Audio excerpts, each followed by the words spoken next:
I call the Wednesday, October 15th Board of Commissioners meeting to order. Let's all please rise for the Pledge of Allegiance and invocation. Let's bow our heads. Heavenly Father, we just thank you for this opportunity to be here and to address the public, and we just thank you that we get this chance to talk about issues with the county, and we just pray that you will be with us tonight. Give us wisdom and grace in Jesus' name. Amen. I pledge allegiance to the flag of the United States of America and to the republic for which it stands, one nation, under God, indivisible, with liberty and justice for all. Madam Clerk, would you do the roll call, please? Commissioner Arndt. Commissioner Peak. Commissioner Haskell. Yes. Commissioner Pearl-Wright. Commissioner Whitaker. Here. Commissioner Moudry. Here. Commissioner Jones. Here. Commissioner Drosha. Here. Commissioner Toomey. Here. Commissioner Hanson. Here. Commissioner Christensen. Present. Commissioner Holmes. Here. Commissioner Barber. Chairman Mott. Here. Are there any additions or changes to the agenda? There are none. Have a motion to Move move, the agenda. Support. been moved and supported. All those in favor? Aye. All those opposed? Motion carries. All right, we have 2 minutes to approve. We have the September 9th public hearing minutes and the September 17th, the regular minutes. We have a motion to move them. Move the minutes. Support. Moved by Commissioner Drosha, supported by Commissioner Hanson. All those in favor? Aye. All those opposed? Motion carries.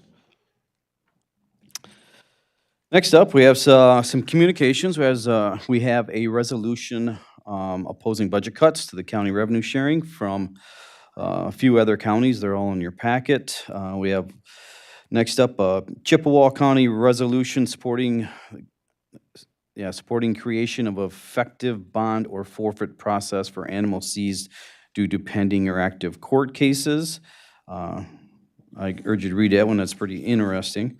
The Crawford County resolution opposing MDHHS plans for competitive procurement process. And then we have Michigan Association of Counties County Clerks resolution opposing ranked choice voting. And we also have one from Genesee County recognition resolution. All right, next up, we have a retirement recognition resolution. And I have a motion to move that one. Support. Moved by Commissioner Toomey, supported by Commissioner DeRocha. And I think we have a representative here. Is Chris? Is he here, or family members for Clarence Parks? All right, well, if you want to meet me at the podium, please. Did we vote on that? No, we did. All those in favor? Aye. All those opposed?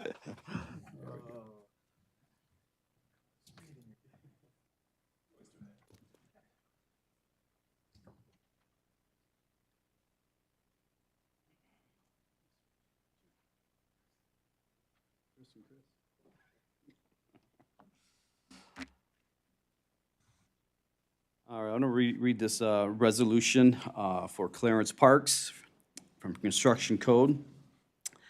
Whereas Eaton County wishes to express gratitude for Clarence Parks' 3 years of service with Eaton County.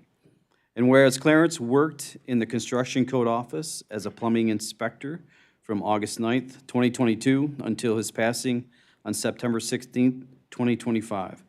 And whereas Clarence provided dedicated and honorable service to the residents of Eaton County and many other communities in the state of Michigan.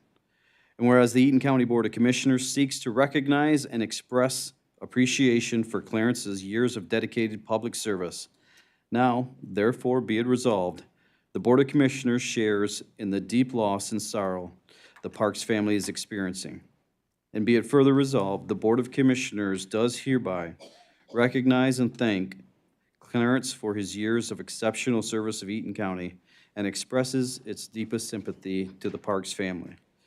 Be it further resolved that this resolution of appreciation and support is duly recorded and attached to the permanent records of the county on this 15th day of the month of October in the year 2025. What relation? I'm his youngest son. Oh, nice to meet you. Would you like to say a few words? You sure? Okay, all right. Chris? Chris, I just, on behalf of Construction Code Department, myself and my staff, we miss your father. He was a lot of fun. He taught us a lot about plumbing. And I want you to know that anytime, you and I have talked several times on the phone, and anytime you would like to call me, you're more than welcome to. Thank you. Thank you.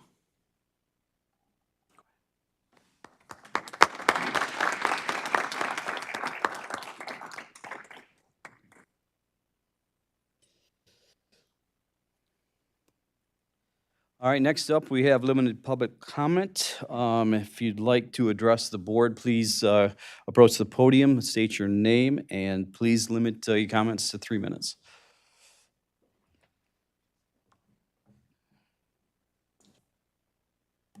Good evening, Commissioners. My name's Andy Shaver. I'm a resident in Chester Township. And I just wanted to speak to you about some of the things that are happening in District 1 because I'm not certain anybody here is aware of those things. I do go to all of their meetings. And at the same time, they have no representation now for 10 months on this board. So just a little bit of backstory because a lot of people are being told, you know, and rightfully so, that our services are being cut because the 2 recent millages did not pass. And so that's affected our police coverage, where we now have no police coverage in District 1. Maybe what people don't remember is we only had daytime police coverage in District 1 for a multiple number of years prior to this full cut. I'm not sure why. I'm sure there was cost-saving measures that were being put into place there. All the while our tax dollars were being used to subsidize Delta Patrol at the tune of somewhere around $1.53 million is what I read.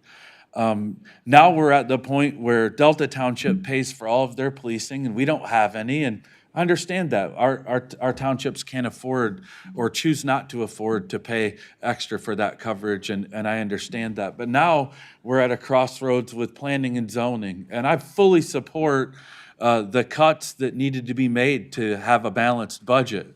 However, our townships are now in jeopardy of being unzoned townships because the cuts that are going to be made and have already been made in the budget, there will be no planning and zoning.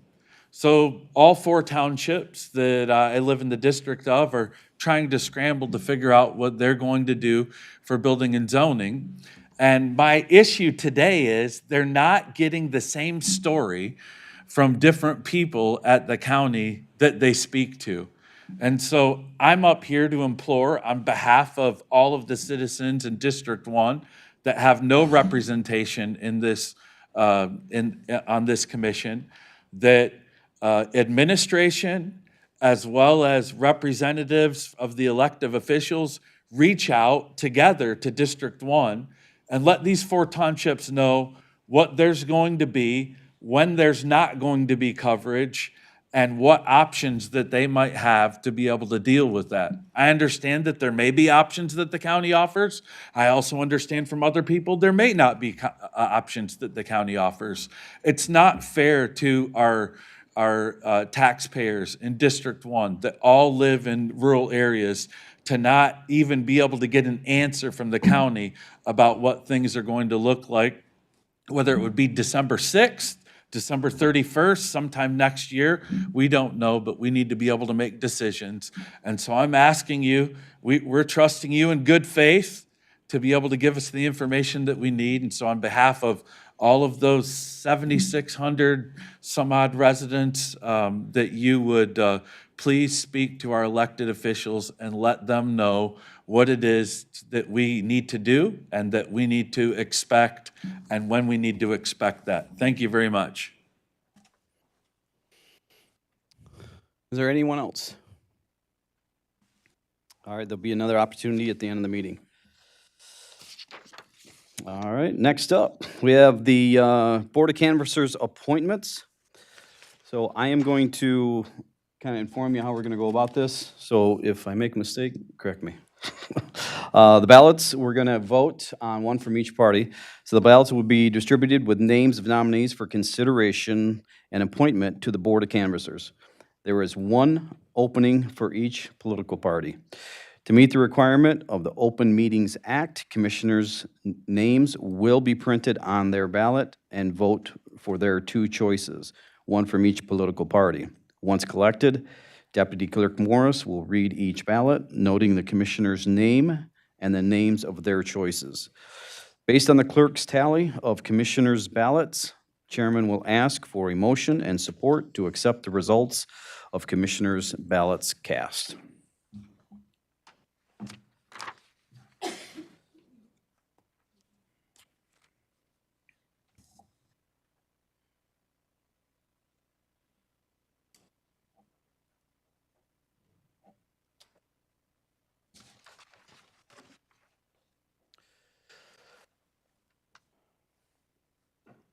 Is everyone finished?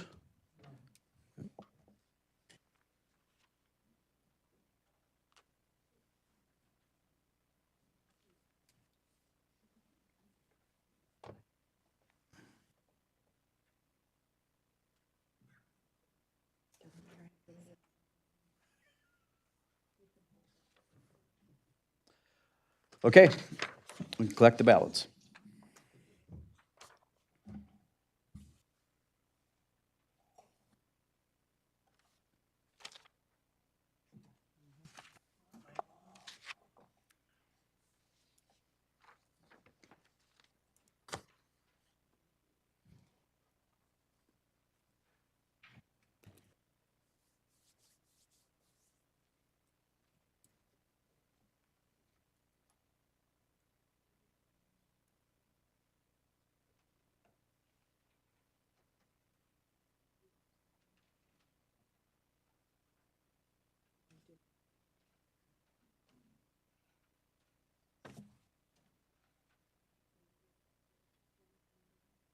What's that? Yes, go ahead. Okay, no particular order, just how they are. I'm going to be reading the commissioner's name and who they voted for. We'll tally, and then you guys have appointed these Board of Commissioners. Commissioner Arndt, nobody for Democratic. Republican, an overvote, so no vote for the Republican Party. Commissioner Haskell, Debbie Deason. Republican, Fran Fuller. Commissioner Mudry, Sheila Kaczynski, nobody for Republican. Commissioner Whitaker, Democrat, Sheila Kaczynski, no Republican. Commissioner Mott, Debbie Deason, Fran Fuller. Commissioner Hanson, no Democratic vote. Ellen Lambright for Republican. Commissioner Christensen, no Democratic vote. Ellen Lambright for Republican. Commissioner Holmes, Debbie Deason, Republican. Ellen Lambright. Commissioner Barber, Debbie Deason, for the Dem and Republican, Fran Fuller. Commissioner Toomey, Democrat, Debbie Deason, Republican, Fran Fuller.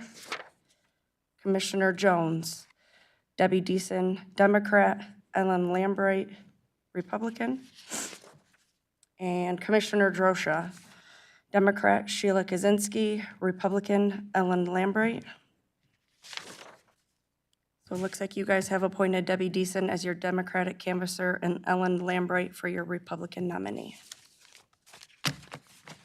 Okay, congratulations to those candidates. All right, moving on. Next up, we have the committee reports and resolutions. First up, Public Works and Human Services with Commissioner Barber. Thank you, Mr. Chair. We met on the 1st of October. I have no action items. I do have a point of notification, basically, to the public that there will be a public hearing on the 28th of October at 6 PM in this room in regards to the planning and zoning ordinance. Okay. Then that completes my report. All right. Thank you, Commissioner. Next up, we have Public Safety Committee with Commissioner Holmes. So we met on October 2nd for our October meeting. We heard department reports, and we forwarded the MOU between Eaton County and Fire Training Committee concerning the grant for the fire training. It's an action item under Ways and Means number 4. There's no action item for us. That concludes my report. Thank you, Commissioner. All right. Next up, we have Ways and Means Committee, Commissioner DeRosa. Thank you, Mr. Chair. We met on Friday, the 10th of October, and we have 7 items on our agenda this evening. The first item, number 1, is proposed Charlotte downtown development expansion. And do we have someone from the city here to address that? Yes, if you'd like to step up and tell us what this is all about.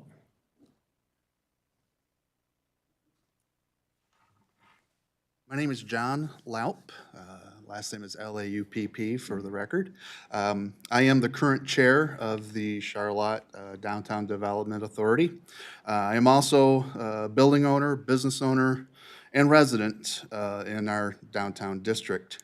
We have 4 properties that are on the north side of the 100 block of East Harris. It is the old library at Harris and Cochran. Then there's a vacant lot, and then there's 2 commercial buildings where businesses Needful Things. The owners, at least Needful Things, had requested to be considered part of the downtown. The properties are basically surrounded on the backside by residential, and it's my understanding that the building at the corner of Cochran and East Harris was the old library. And with where it's located, it was always considered part of downtown anyway. And these people had like to be included, and for continuity within our district, we would like them to be included. Anything else? Anybody else on Just stage? as Yeah. part of introductions, I'm Rob Hillard. I'm the city manager for the city of Charlotte. We appreciate your consideration and appreciate the conversation we had with the Ways and Means Committee. So thank you. Thank you.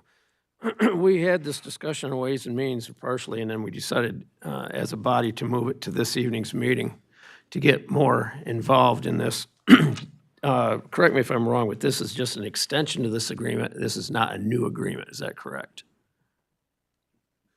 That is correct. Okay. And this will concern, what do you estimate this is in dollar value to the city of Charlotte?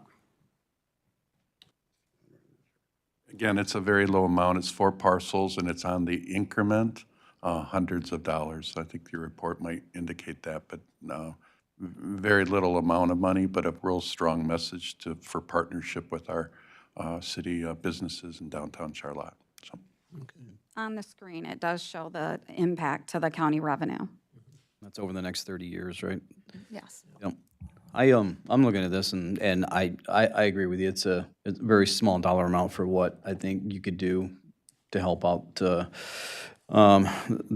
downtown district even further. I think you've proven yourself, in my opinion, to be responsible for what you've already done, and it's improving. And I hope it continues, because I think every downtown district needs to come alive again like it used to when we were young. So, but I'm in favor of it. Any other questions? Any others? All right, then I would move this item. I'll support it. I'm just going to wait for. Just Okay. Are you moving it, Commissioner? So what are you moving? You're I'm moving moving that we adopt this proposal. Okay, for the downtown expansion. all right. Then we don't need an actual resolution. It'll just start capturing. So we're good as long as we're not exempting or, okay. Yep. I just wanted to bring it to this committee for more discussion if anyone had any questions about it that wasn't at the Ways and Means meeting. Okay. Commissioner, Yeah, just, cool. I guess for further discussion, I think, you know, during Ways and Means, that when it was going through my head, thinking about this district as, you know, not being native to Charlotte, I actually thought that this would have already been part of the DDA already. So it does make sense to me. This isn't, you know, we do have to be careful on these expansions, and we've kind of seen the numbers and how even a few dollars here and there adds up over time. But this one is logical. It's not like it's, you know, on the complete opposite end of town. I think Commissioner Drosha had a lot of good questions about, you know, further expansion and whatever else, and you guys did a really good job of answering those questions, so thank you for that. so what you need from us is just an approval, right? Yeah. Okay. I approve. Everyone else approve? Anybody not approve? Okay. Yeah. If you don't take action on it, then they capture it. So that's really what you're doing, unless you wanted to exempt or restrict or limit. Okay. Good. Congratulations. Thank you very much. And just to let the city know, you're more than welcome to attend all of the rest of our meetings too. So. I'll pass that along, and thank you. But truly, thank you for your partnership in our downtown. Thank you for your work you're doing too.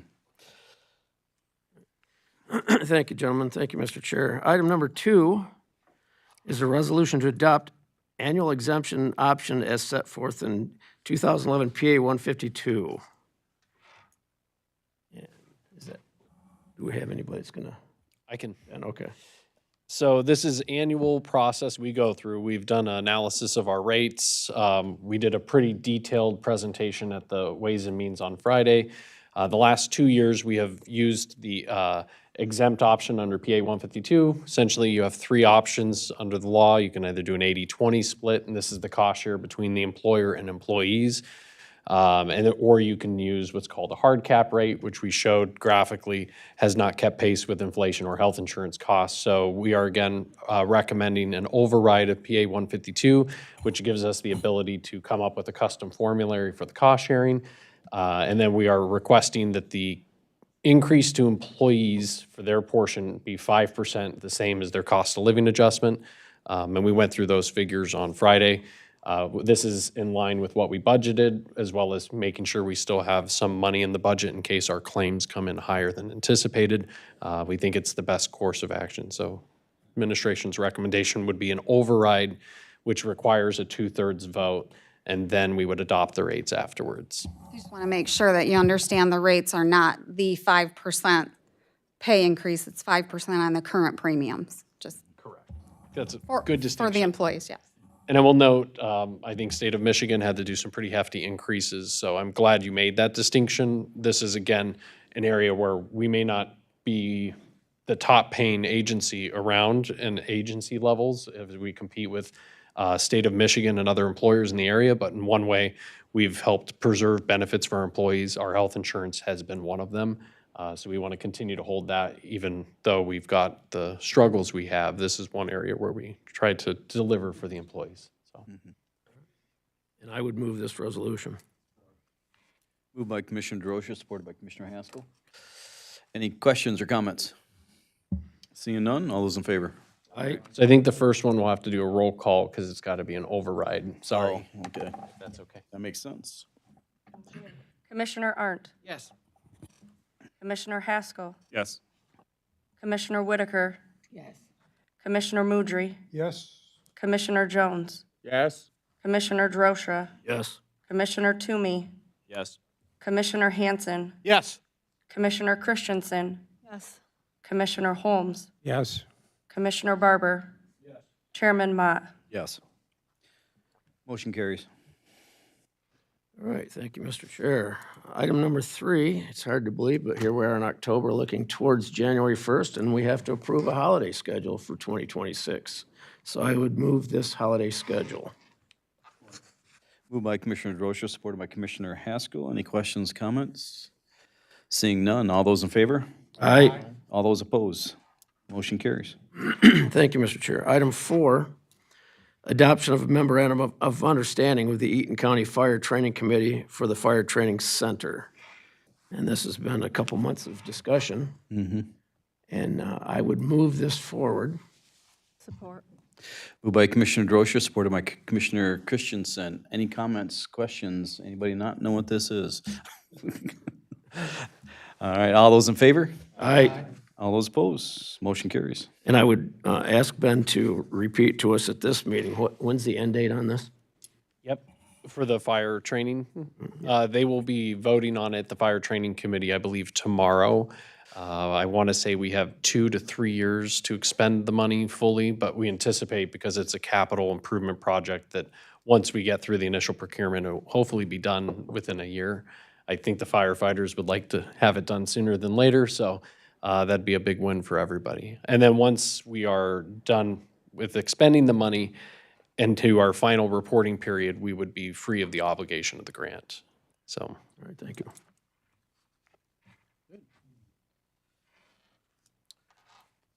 All right, we voted, correct? All right. Item number 5, tentative agreement with Command Officers Union on the wage reopener. absolutely. So this was the one group we hadn't reached a tentative agreement with. We were able to do mediation together and have discussions. It was a good half day. And they did a vote and they approved the 5 and 3. So it's the same percentage increases that we did with the other groups. This is in line with what we budgeted for. We believe it puts us in a position to be competitive with our comparable communities that we compete with for law enforcement. Obviously, we always will have more work to do, but the county has taken real strides over the past few years.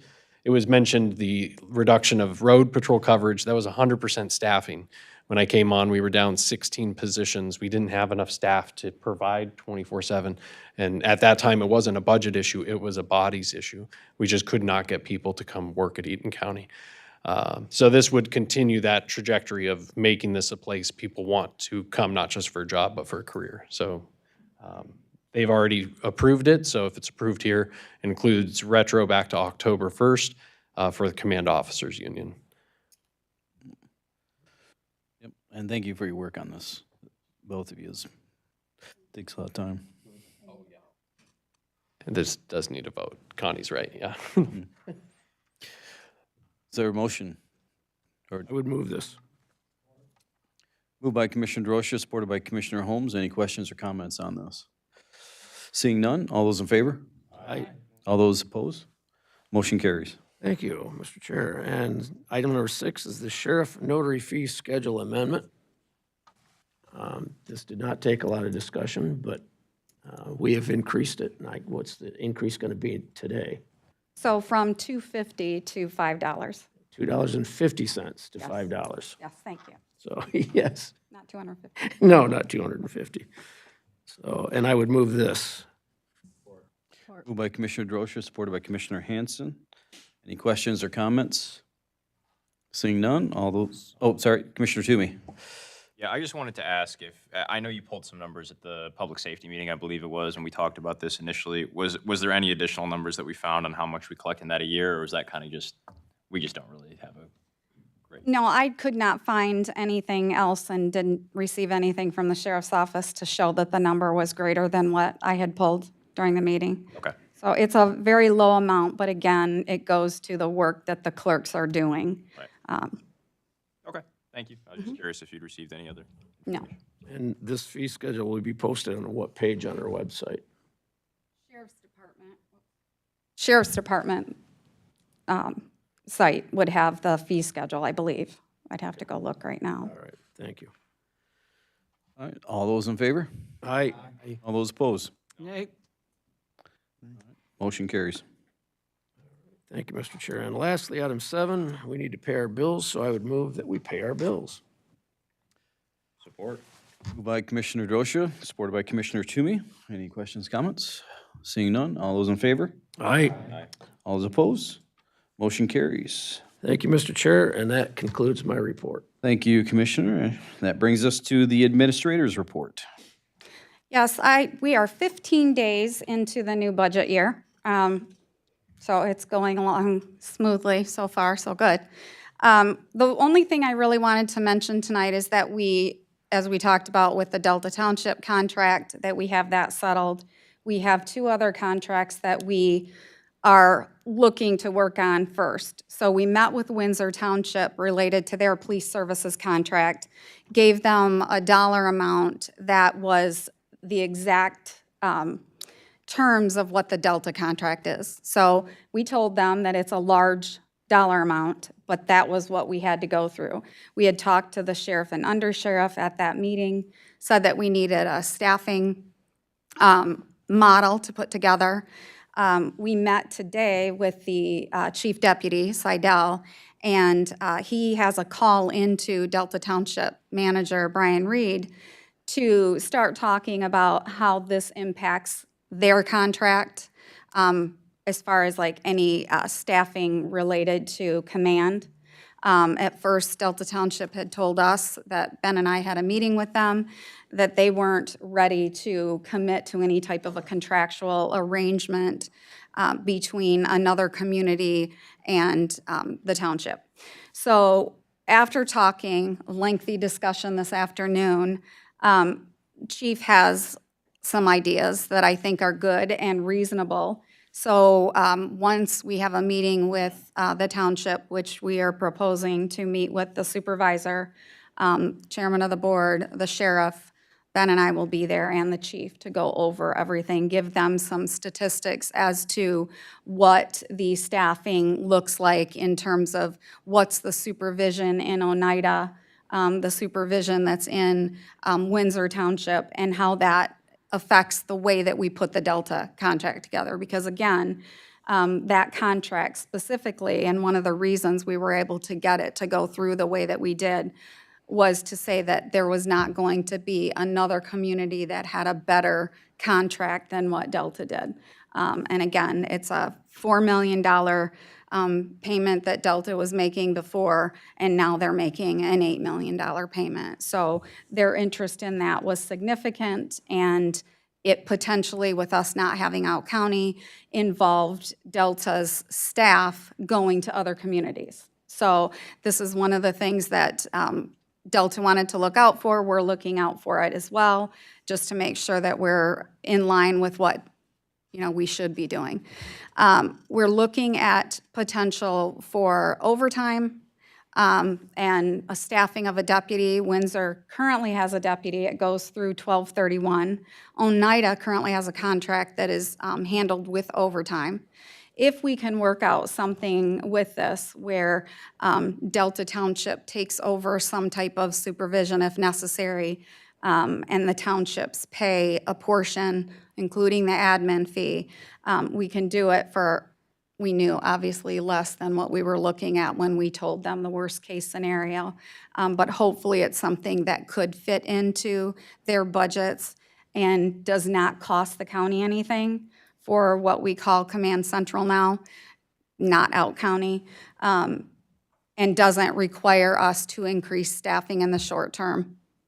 Obviously, right now, our biggest issue is going to be staffing in general. We cannot staff Delta at this point, and we couldn't staff the contracts because we just don't have the personnel to do that. The commitment is going to be to staff Delta. We know that. It could be a year before we were up to full staff to do these contracts, but we would work with those communities if we can reach an agreement. Did I miss anything, Ben? No, I can add one piece, which isn't specific to this, but as the state adopted their budget, the county reliably relied on a reimbursement program for grants through the state of Michigan for people that we sent to the academy. That allowed us to defray that cost significantly. It was about $24,000 reimbursement. I believe it got cut to $20 million total that they allocate for the entire state. So they cut that in half to $10 million, and then they cut the amount you can get reimbursed to $20,000 down from $24,000. So in the year that it was a $20 million appropriation, it dried up by July. So you can probably expect that with the demand on these public safety grants, they'll probably dry up by March. What that means for us is if we continue to rely on recruiting pipeline by putting people through the academy, we'll have a very narrow window to where we'll maybe get reimbursed for it. Otherwise, we may have to come back with a recruitment plan to fill the 10 open positions. Keeping in mind, it's the 10 open plus those you forecast that will be eligible for retirement. So we really have to keep in mind that we're more like close to 12 down if you take the next 12 months into consideration. So as we talk about these contracts and how to manage our limited resources of the deputies that we have, that's an important thing to keep in mind. It's a lot of work to recruit and retain law enforcement professionals. So add that to the mix. I know it was talked about Ways and Means, but how many deputies are we down for Delta? The 4? Yeah, so we are down 6 in Delta, which is 5 deputies and 1 detective, and then 4 in the county. One of those positions was put in there as a placeholder for contractual service contract. So it's like, it's in the budget, but it's there in lieu of hopefully securing a contract. So we're effectively 3 down at Command Central.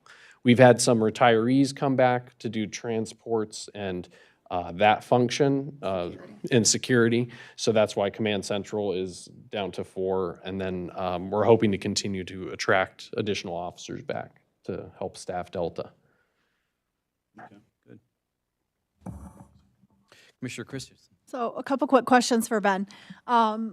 The first one is, are there any grants out there available that would help us? I know you talked about the academy and such. Are there any grants currently, or will there be in the beginning of '26 that we might be able to utilize? It's my first question. My second question is, you just said something about some of the retirees coming back to do transports. Are we down in the jail as well as far as corrections officers that they can't do the transports, or? So transports is in going and picking up people that are on, that have a warrant for their arrest from Eaton County. They get picked up Gotcha, by okay. Ingham. And so the transport officers will actually go and pick up Eaton County warrants and bring them back. Need a real physical officer, not a Correct, corrections correct. officer. And the thing, when we had out county patrol, that function was really just absorbed into who was available because we had a full operation. So as we scaled back and no longer have an out county presence, we protected that role, because the alternative is you just tell the counties, go ahead and release them because we don't have anybody to go pick them up. So this function has always been within the deputy road patrol, but now we have to account for it because we can't absorb it. Yeah. And then to your first question, there is funding that they put in a public safety trust. The thing is, we have to figure out what our apportionment's going to be. They had a one-time pool, and then what they're proposing is a reoccurring pool of funding. I believe the reoccurring was, I want to say 152,000. And then the one-time, we have no idea how it's going to get carved up yet. Once we have a sense what that would look like, then we can see. And that was my thought when I saw they cut the appropriation for the reimbursements. They probably were thinking, well, if we're going to give you this, we're going to take it from over here, and you can pay for the academy expense yourself. But So, yeah, what they did with that one time was the 152, and we don't know, and that can go toward public safety, not just law enforcement. But again, you know, figuring out exactly what the use is and the grant process, it's sometimes a challenge.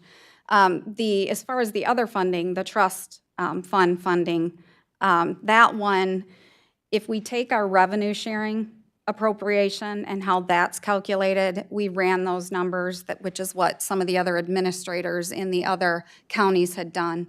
If we ran those numbers, we were looking at $400,000 potentially. So it's not, I mean, when you're talking about adding staff back in, that's difficult to model your budget, and also not knowing what happens in year 2, right? So we'll be watching this closely and hope to get the actual distribution numbers and figure out exactly what we have to do to qualify to get it. Because previously they had put certain rules in terms of what you had to do. Like you couldn't have cut your budget by a certain dollar amount, so on and so forth. So we'll be looking at that as we get more information from the state.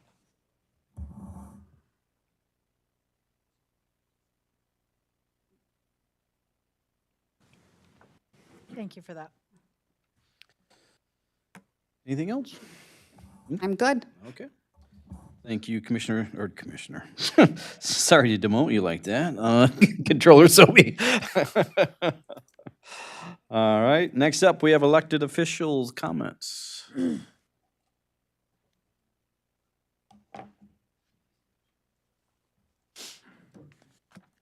evening. I'm Darius Raynette, Eaton County Treasurer. Excuse me. I wanted to give a quick update on some things in my office. Last month, we had our first foreclosure auction of the year. We sold, I believe, 8 properties. Most of those were buildable vacant lots. There was one house in Eaton Rapids, I believe, that was move-in ready. And then also a abandoned derelict house in Windsor Township. And we're going to have our second foreclosure auction here in this in the courthouse here tomorrow. Registration at 5, the auction at 6. There's not much property there, just one house in Bellevue and 2 empty lots. We have some good news to report about our land bank. We sold our second land bank property, a buildable lot in the village of Sunfield, which Builder has purchased to put a home in. And we've also had some interest in some vacant commercial lots on Main Street in Sunfield as well. Changing the topic a little bit to something less pleasant, but just as serious. About 2 weeks ago, we had an irate taxpayer call into my office. I was talking to one of my staff, and we spent a significant amount of time and they handled with this taxpayer. It was on a Friday, and they handled it very well. Long story short, it wasn't anything that the treasurer's office or anyone at the county government did wrong. I think it was something to do with the individual purchased some property and there was a deed problem, and I found out later that he was going to leave and get his attorney involved and go back to the seller. But anyway, during this phone call, he did make some comments about he was going to be here first thing Monday morning and that he'd be looking for that particular staff person. And so I was really worried and thinking about that the whole weekend, how to handle this situation. As it turned out, it wasn't any big deal. It was diffused easily enough. But that does point to something that I think is on all of our minds, and that's security here. I did talk earlier to Chad about making some improvements to my office, the treasurer's office. But there is, I think, still some more things that I would like to see addressed, particularly a physical barrier between the security station and our open hallway on this wing. I think our sheriff's deputies do an excellent job. I'm not saying they're lacking or deficient in anything. They're very professional and very easy to work with. But I can easily imagine, I think most of you could too, a possible situation where people could come in from that front door and easily rush by the portable retractable barrier that we have in place. Now, I know this is an old building and, it's hard to do stuff, but I would feel much better if there was something stopping people there. I realize there's an issue with people getting to the other offices and restrooms, although I point out that that would be also to your benefit as well. I'm told that there is a building security subcommittee or committee that can take up this issue quarterly. I hope that they do that. But thank you very much. Thank you, Treasurer Raynette. I think you're the only elected official here tonight. All right, moving on. We're going to do the commissioner comment. Any commissioners have any comments? Anything you want to share? Commissioner Christensen. Thank you, Mr. Chair. So I have quite a few things, actually, I want to go over with my district, but it falls for the whole county as well. It's not just a Charlotte District 12 thing. There's quite a few activities coming up this month because of Halloween. So starting off this weekend, Saturday, October 18th from 11 to 2, there is a Char Spooky Crawl.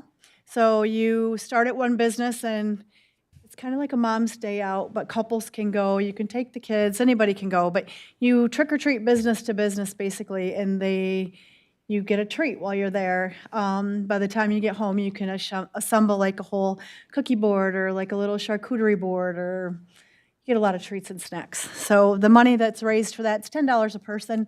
The money that's raised goes to our Christmas Kitty program through the fire department. So it's very beneficial. October 24th, there is a Blood Moon 5K at Bennett Park at 6:30. You do need to pre-register, I'm told, for that. You can do so online. 10:27, there is the Charloween, I think I said that right, from 5 to 7. That's the downtown kids trick-or-treating. They shut off Cochrane, and there are thousands of children. And then the very next night, Tuesday on 10/28, there is a trick or trunk at Superior Auto in Charlotte from 5 to 7, all ages. They'll be passing out donuts, candy, and we will actually be there, myself and our board for the Friends of Eaton County Animals. We will be offering free microchipping that night to anyone that does not have a microchip in their dog or their cat. They can bring the animal with them, and we will make sure that we get the microchip free of charge. So, and about the Friends of Eaton County Animals, we raised just a pinch over $5,000 for our event on the 27th of September. So we have a planning meeting this Sunday, and we're going to start planning next year's events. So, Very good. thank you for that. Anyone else? Commissioner Rocha. Thank you, Mr. Chair. I would like to encourage everyone to watch our committee meetings on YouTube.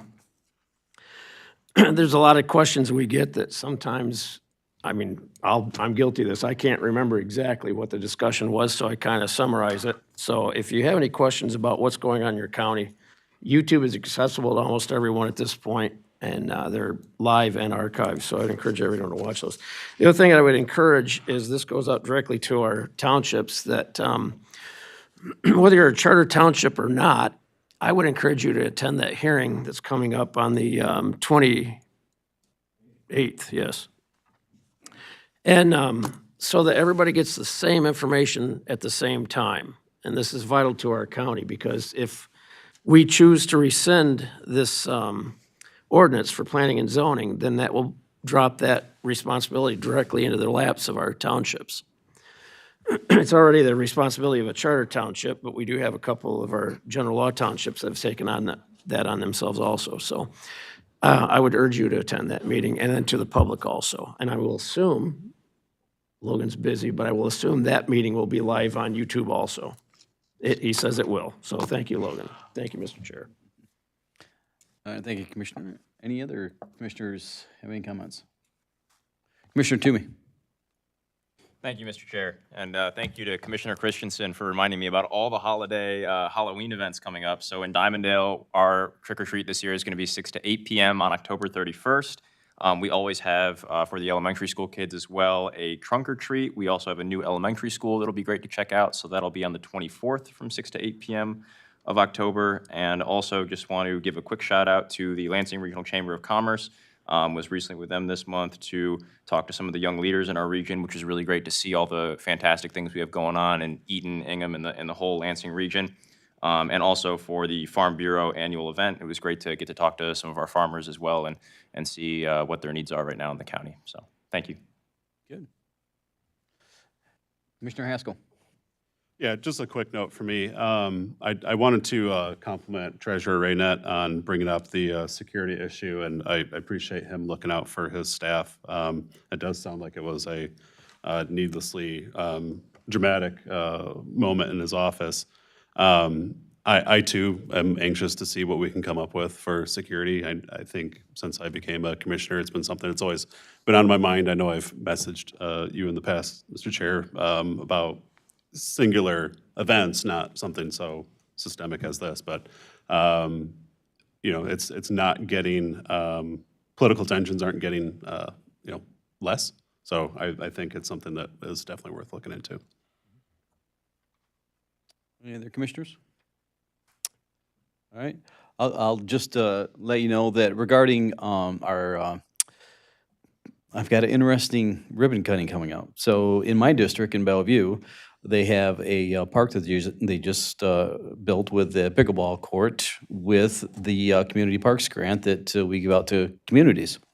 And they were super thrilled because they didn't never get anything. So, so when they invited me to the ribbon cutting and said it's absolutely so.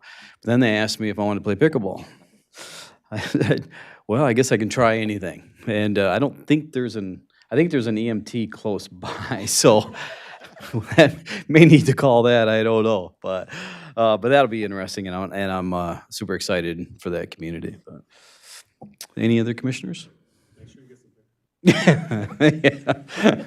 You come to Diamondale, you can practice on our courts real quick. Okay, all right, Play all around. right. I might take you up on that. All right, moving on. Any unfinished business? No, sir. Any old business? No, sir. Okay. New business? No, sir. And that brings us to our second limited public comment. If you'd like to address the board, please approach the podium, state your name, and please limit it to 3 minutes.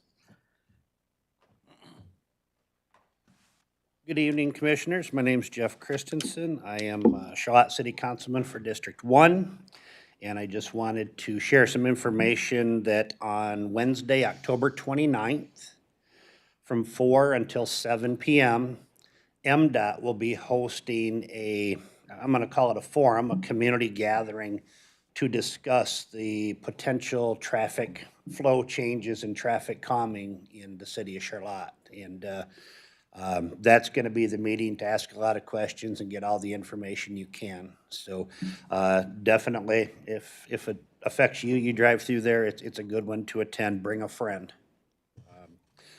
Also, at our last council meeting, the parks grant that we received for Oak Park, everything got finalized and that project is going to be moving forward. So we certainly thank the county park grant for that. And have a good evening. Thank you. Thank you, Jeff.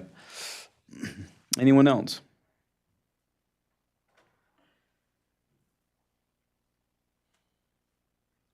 Good evening, Commissioners. My name is Jim Billig. I want to go on record again and speak out for the families of Eaton County who are dealing with extremely high drain assessments. I've addressed you several times before, so you probably all know me. And these assessments were issued, of course, by the Eaton County Drain Commission. Many of these assessments are $20,000, $40,000, and $60,000 and higher. My assessment alone is $40,000. And I want to say that many of these families, as you well know, are already struggling, just paycheck to paycheck. Some, like myself, are retirement age, and on a fixed income.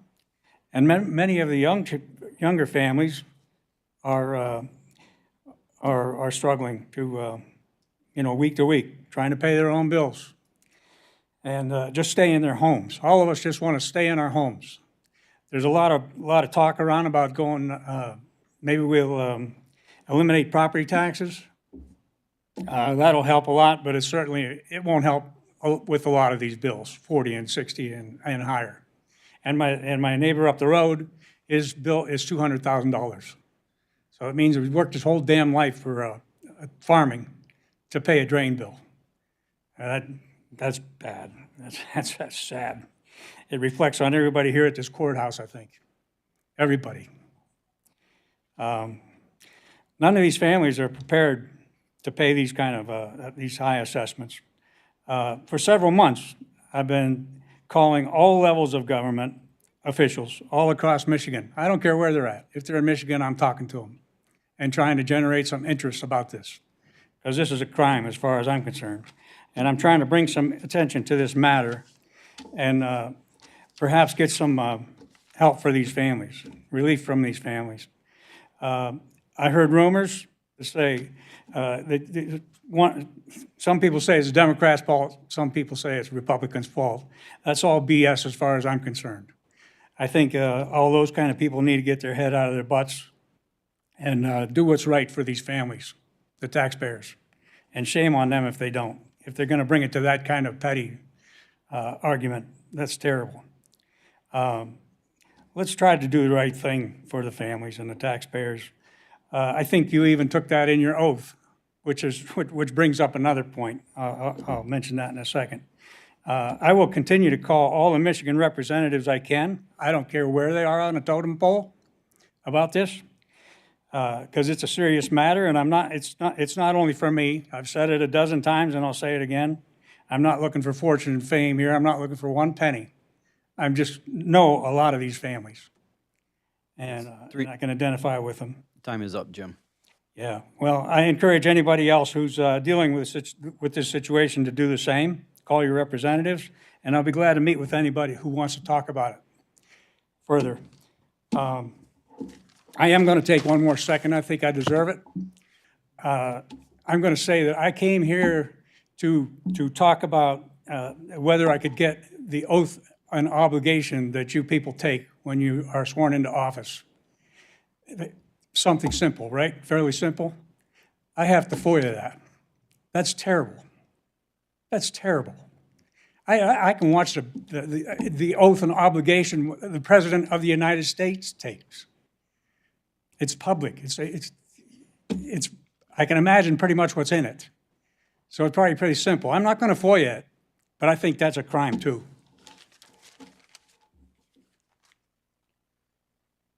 Anyone else?